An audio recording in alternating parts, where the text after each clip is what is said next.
What's up guys, I'm Danica, welcome back to my channel. Now, this is the second week of January and I feel like this is always the week where people really start to come back from their winter break, and work was really busy this week, but I still managed to start and complete a couple of crochet projects. Now, I've only been crocheting for 3 months-ish, maybe a little bit more than 3 months, and I'm just at that point where I'm feeling like I understand the basics of obviously stitching and construction. I've also learned that I especially love making clothes, specifically cardigans and sweaters. I haven't like made pants or anything yet. To me, there's something extremely satisfying about finishing a project and then being able to put it on.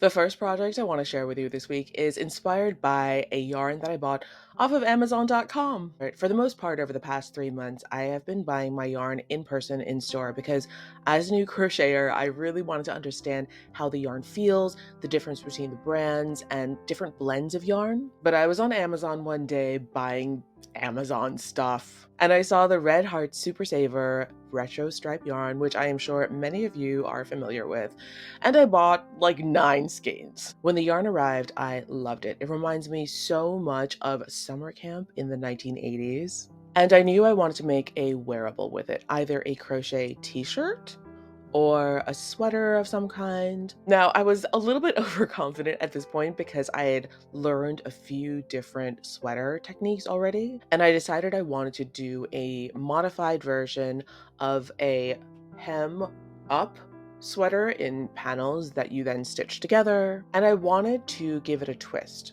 So this is what I made. It's a mock neck sweater in this retro neonish acrylic stripe, and just to get extra wild, I decided to stitch my name in the back. Well, it's not my name, it's D'Lo. It's my first initial and last name. This was fun to do, and I just did this with a separate skein of the retro stripe yarn. I made the sweater using a bottom up technique, starting with a rib, which is my favorite thing to crochet, and then alternating half double crochet and single crochet rows. This is one of my favorite basic stitch combinations because I find it gives sweaters a little bit more structure than just doing a half double crochet all the way up or down, or doing a double crochet all the way up or down, which I find can sometimes be a little bit too loose with some yarns. I don't know, I'm still experimenting. First of all, I didn't really understand Red Heart Super Saver yarn. I have never worked with it before except in amigurumi, which is a different prospect altogether because it's like little squishy things. I didn't know that doing ribs in Red Heart Super Saver, it doesn't contract the ends. Does that make any sense? It doesn't cinch in the ends as much as, say, it does with other yarns. So even though I thought, anyway, this is the sleeve. So you see how the cuff is just way too big. What I decided to do is I think, technically I could just roll it up and wear it like that. I tend to like my sleeves a bit shorter anyway. You say I always pull my sleeves up. I don't like the cuffs hanging around my wrists. So this, I guess, is workable, but just like my previous sweater projects, as a beginner, I am still struggling with gauge and size. And the elasticity of a yarn turns out to be pretty important when, like me, you haven't really nailed down the gauge and the sizing yet. So when I tried this on, it just didn't move as much and stretch as much, and it didn't hang quite right. I don't think that this stitch combination with this particular yarn yields the right kind of drape.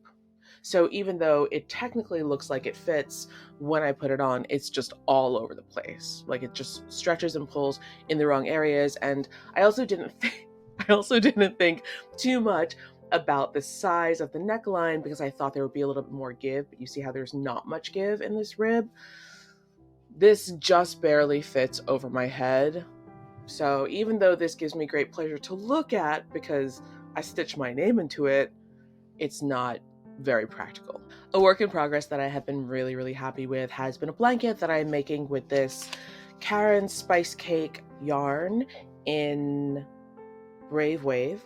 I over-ordered these Caron cakes when I was making a cardigan for my nephew. It turns out that for a 5-year-old, you don't need that much yarn to make a cardigan, and I had maybe half a dozen cakes left over. My biggest challenge with this yarn in bigger projects bigger than a child's cardigan, has been that even though I love this color and this color blend, and I love the fluffy squishiness and the fuzziness of this yarn, when I was stitching these up into bigger projects, they did tend to look a little bit messy and unstructured. What I finally decided to do was to take the yarn and make it into a blanket, but to give it structure so it wasn't just a flat panel of this color combination.